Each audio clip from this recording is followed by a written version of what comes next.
Assalamu alaikum everyone. This is D3 8th edition chapter number 2 exercise 2A question number 20 हम इसका करने लगे। कहते हैं the figure shows an ancient coin which was once used in China. The coin is in the shape of a circle of radius 3 centimeter. That means के radius जो है हमारे पास वो 3 सेंटीमीटर है, ठीक है। और कहते हैं with the square of sides x centimeter removed from its center, the area of each face of the coin is 7 centimeter square. Form an equation and in x and show that it reduced to okay. देखो भाई, अगर मैं circle की बात कर रहा हूँ, ठीक है, तो सर्कल का जो फॉर्मूला होता है वो होता है पाई आर स्क्वेयर, ठीक है, एरिया का, ठीक है। और इसके अंदर एक स्क्वेयर बॉक्स है, तो स्क्वेयर बॉक्स का जो रेडियस या एरिया होता है वो होता है लेंथ ऑफ स्क्वेयर, ठीक है, साइड बाय साइड। अब चूंकि यहाँ x इंटू एक्स लिखा हुआ है तो हम एल स्क्वायर को एक्स स्क्वायर सपोज करेंगे, ठीक है। फिर क्या किया, अगर मैंने एक सर्कल में से जिसका एरिया है पाई आर स्क्वेयर, इसमें से ये वाला हिस्सा काट दिया, ठीक है, ये हिस्सा मैंने काट दिया, ठीक है, माइनस कर दिया, ठीक है। तो जो पीछे मेरे पास आंसर बचा वो इन्होंने कहा है 7 pi. The area of each face of the coin is 7 pi. अब अगर किसी के जहन में सवाल आ रहा हो कि इन्होंने ऐसा नहीं कहा हमें कि इसमें से माइनस करना है या नहीं करना है, बेसिकली इन्होंने हमें कॉइन का एरिया दिया है, ठीक है।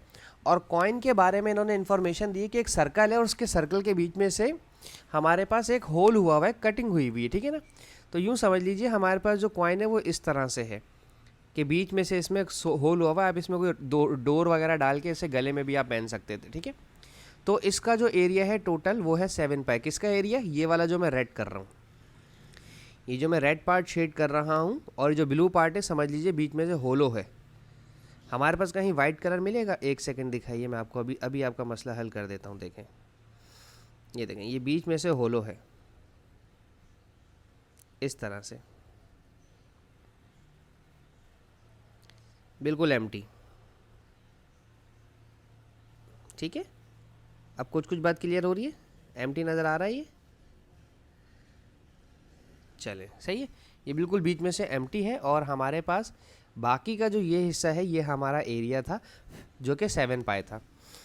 अब शुरू करते हैं सवाल को सॉल्व करना। अच्छा, इन्होंने कहा है पहले फॉर्म एन इक्वेशन, ये हमारा पहला पार्ट हो गया। This is my first option, ठीक है। अब हमें करना है सेकंड ऑप्शन। सेकंड ऑप्शन के लिए solve equation 2 pi minus x square. अच्छा, नहीं नहीं नहीं, अभी हम यहाँ तक तो पहुँचे ही नहीं है। 2 पाई माइनस एक्स स्क्वायर तक पहुँच जाते हैं, वो मसला ही की बात ही नहीं है। रेडियस जो है मेरा, उन्होंने 3 दिया हुआ है, तो मैं पाए रेडियस की जगह 3 लिखकर इसका स्क्वायर, ठीक है, माइनस एक्स स्क्वायर सीधे हाथ पे भेज दें और 7 पाई लेफ्ट हैंड साइड पर ले आए, ठीक है। 3 का स्क्वायर होता है 9 पाई। 3 का स्क्वायर मतलब 3 square equals to 3 multiply by 3 which is 9। कोई भी इसको 3 2 ज़ा 6 करेगा तो वो गलत हो जाएगा, ठीक है। 9 पाई में से 7 पाई माइनस करें तो बच जाएगा 2 पाई, ठीक है। 2 pi is equals to x square, इसको वापस ले आए यहाँ पर। 2 pi minus x square is equals to 0 हो गया। पहला पार्ट हो गया। चलो जी, पहला पार्ट हो गया, अग्री करते हैं आप लोग। अब कहते हैं क्वेश्चन नंबर पार्ट 2 में, कहते हैं इसमें पार्ट 2 में सॉल्व द इक्वेशन। अब इस इक्वेशन को सॉल्व भी करना है, अब कर लेते हैं, ठीक है। पार्ट 2 के अंदर हमारे पास इक्वेशन थी 2 pi minus x square is equals to 0, या फिर 2 pi is equals to x square. और आप इसे, और चूँकि जो चीज़ मालूम करनी है उसे लेफ्ट हैंड पे रखते हैं, 2 पाई, ठीक है। और एक्स पे से स्क्वायर रूट लेंगे ताकि स्क्वायर और ये रूट कैंसिल हो जाए, तो दूसरी तरफ भी स्क्वायर रूट चला जाएगा 2 पाई। अब कैलकुलेटर में इस्तेमाल करना सिखाऊंगा आपको, क्योंकि D3 के अंदर बहुत सारी चीज़ों में कैलकुलेटर का इस्तेमाल होता है, ठीक है। ये है हमारे पास स्क्वायर रूट, तो हमने स्क्वायर रूट लिख दिया। 2 शिफ्ट दबाएंगे और आपके कैलकुलेटर में मेरे पास देखें बॉटम पे, राइट बॉटम पे थर्ड बटन, ठीक है, आंसर से पहले एक्सपोनेंट का साइन है, ठीक है। तो इसका आंसर क्या आ रहा है? 2.506, ठीक है, 2.506। ये आ रहा है 2.506। और बेसिकली चूँकि आपने रूट लिया है, स्क्वायर रूट लिया, तो स्क्वायर रूट की वजह से यहाँ पर 2 दफ़ा आंसर लिखने पड़ते हैं, एक दफ़ा प्लस में और एक दफ़ा माइनस में, ठीक है। अच्छा, थर्ड ऑप्शन क्या है, find the perimeter of the square, square का पेरीमीटर मालूम करना है। अगर थर्ड पार्ट में हमें कहा है पेरीमीटर ऑफ स्क्वेयर, तो दैट मीन्स कि पेरीमीटर ऑफ स्क्वेयर का फॉर्मूला होता है 4 मल्टीप्लाई बाय लेंथ, ठीक है। और चूंकि लेंथ हमारे पास x बाय x सेंटीमीटर थी तो मैंने x लिख दिया, और x की वैल्यू है 2.506, तो 4 से मल्टीप्लाई करवाना है 2.506 को, 4 मल्टीप्लाई बाय 2.506, ये आ रहा है 10.024। हम इसको सिर्फ 10.02 ही ले लेते हैं, दैट्स इट, ठीक है। ये हमारा पेरीमीटर आ गया। इसका मैं स्क्रीनशॉट के लिए जूम आउट कर रहा हूँ, आप इसका स्क्रीनशॉट ले लें। अब हम करेंगे इसका नेक्स्ट क्वेश्चन, ठीक है जी।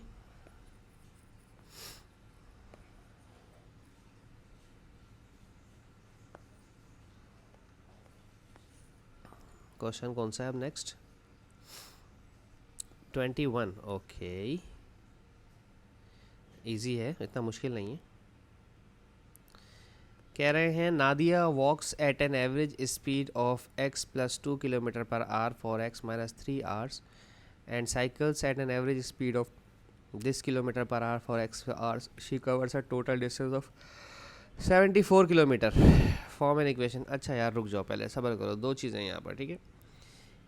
एक इन्फॉर्मेशन है, मुझे पता है ऊँग आ जाती इतना बड़ा सवाल पढ़ने पर, एक होता है वॉकिंग का और एक है साइकिलिंग की, दो इन्फॉर्मेशन है, ठीक है। जब वॉकिंग की जो स्पीड है वो है ब्रैकेट के अंदर x + 2 किलोमीटर पर आवर और फॉर x - 3 आवर, तो इसका जो टाइम है वो है x - 3 आवर्स, ठीक है।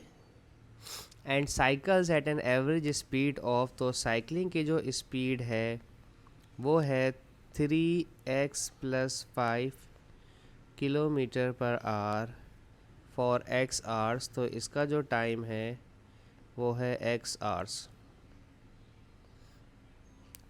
She cover a total distance of, total distance हम यहाँ लिखेंगे, ठीक है। साइकिलिंग का और वॉकिंग का जो टोटल डिस्टेंस है वो है 74 किलोमीटर। तो जो इसका डिस्टेंस था, साइकिलिंग का डिस्टेंस, हमें पहले वो मालूम करना पड़ेगा, और जो इसका डिस्टेंस है हमें पहले वो मालूम करना पड़ेगा, ठीक है, सही है। अच्छा, अब पहले हम टोटल डिस्टेंस मालूम कर लेते हैं साइकिलिंग का, ठीक है।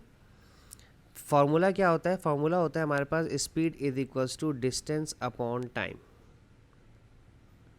ठीक है। तो अगर मुझे स्पीड और टाइम को मल्टीप्लाई करवा दूंगा तो डिस्टेंस निकल आएगा, ठीक है ना। स्पीड और टाइम को मल्टीप्लाई करवाएंगे तो डेफिनेटली डिस्टेंस आ जाएगा। स्पीड है साइकिलिंग की, वॉकिंग की x + 2, सामने डेटा लिखा हुआ नज़र आ रहा है, और टाइम है x - 3, ठीक है। मल्टीप्लाई करवाएं, x को इस x से मल्टीप्लाई करवाएं, x², x को इस 3 से मल्टीप्लाई करवाएं, -3x, 2 को इस x से मल्टीप्लाई करवाएं, +2x, 2 को 3 से मल्टीप्लाई करवाएं, 2 × 3 = 6, plus minus minus, x², 3x में से 2x गया तो माइनस का x बचा और माइनस का 6, ये आ गया हमारे पास एक डिस्टेंस, ठीक है। अच्छा, अभी इसको ना छेड़ें, ठीक है, ये आ गया डिस्टेंस हमारे पास वॉकिंग का। अब आ जाए दूसरी तरफ, अब यहाँ पर भी डिस्टेंस निकालें साइकिलिंग का। फॉर्मूला क्या होता है? स्पीड इनटू टाइम, ठीक है ना। यहाँ स्पीड कितनी थी? स्पीड थी यहाँ पर 3x + 5 और टाइम कितना है यहाँ पर x, ठीक है। तो 3x² + 5x, ठीक है, ये डिस्टेंस आ गया। अच्छा, अब टोटल डिस्टेंस के लिए आप क्या करेंगे? डिस्टेंस फॉर वॉकिंग, जो वॉकिंग का डिस्टेंस है, प्लस डिस्टेंस फॉर साइकिलिंग, ठीक है, जो साइकिल का डिस्टेंस है, दोनों को आप क्या करेंगे? ऐड करवा देंगे, तो वो बन जाएगा 74 किलोमीटर। क्यों 74 किलोमीटर क्यों बनेगा? उसकी वजह यह है कि इन्होंने हमें यहाँ कहा हुआ है she covers a total distance of 74 kilometre. तो अब आप डिस्टेंस जो हमारा आया था पहले वॉक का वो यहाँ लिख दें, जो x² - x - 6 आया था, प्लस 3x² प्लस 5x जो वो आया था वो यहाँ लिख दें, ठीक। साइकिल का x² और 3x² को ऐड करवा दें, बन जाएगा 4x²। प्लस 5x और माइनस एक्स बन जाएगा प्लस का 4x और माइनस 6, ये 74 वहाँ जाएगा तो माइनस का हो जाएगा, ठीक है। So this will become 4x square plus 4x और माइनस का 80। पहली कंडीशन हमारी कंप्लीट, ये रही। Form an equation in x and reduce it to equation this. अब करना है सॉल्व, इसको सॉल्व करना है, ठीक है।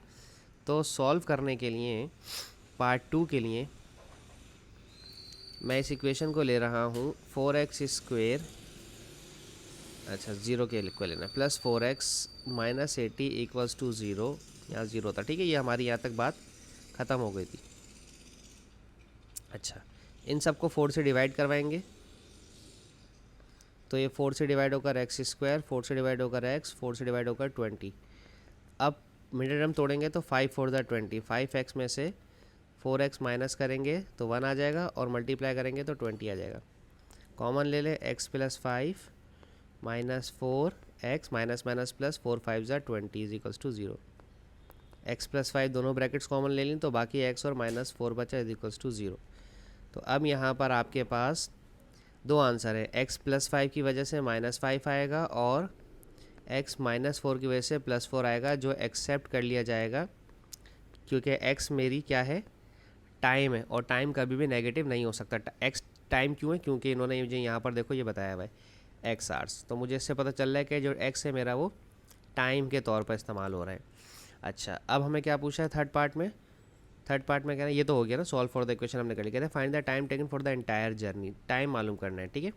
एक टाइम था मेरे पास x माइनस 3 वॉक का और एक टाइम है मेरे पास x आर साइकिल्स का, ठीक है। तो मैं यहाँ करता हूँ पार्ट 3 के लिए वॉकिंग प्लस साइकिलिंग, ठीक है, दोनों के टाइम्स लिख लेता हूँ, ठीक है। वॉकिंग का जो टाइम था वो था x माइनस 3 और जो साइकिलिंग का टाइम है वो है x, ठीक है। अब हम x की वैल्यू लिखेंगे यहाँ पर 4 माइनस 3 प्लस x की जगह इधर भी 4, 4 माइनस 3 1 प्लस 4, तो ये टोटल कितना हो गया 5। तो टोटल टाइम उसे लगा 5 आवर्स, जो पता नहीं कहाँ निकली थी वो, जहाँ से भी निकली थी बच्ची, लड़की थी लड़का था ना दिया, हाँ जहाँ भी निकली थी उसको जो टाइम लगा वो टोटल 5 आवर्स लगे। ये मैंने स्क्रीन जूम आउट कर दिया, आप इसका स्क्रीनशॉट लेना चाहें तो। होप सो आपको समझाने में कामयाब रहा हूँ। Thank you so much for watching my channel. अल्लाह हाफिज़।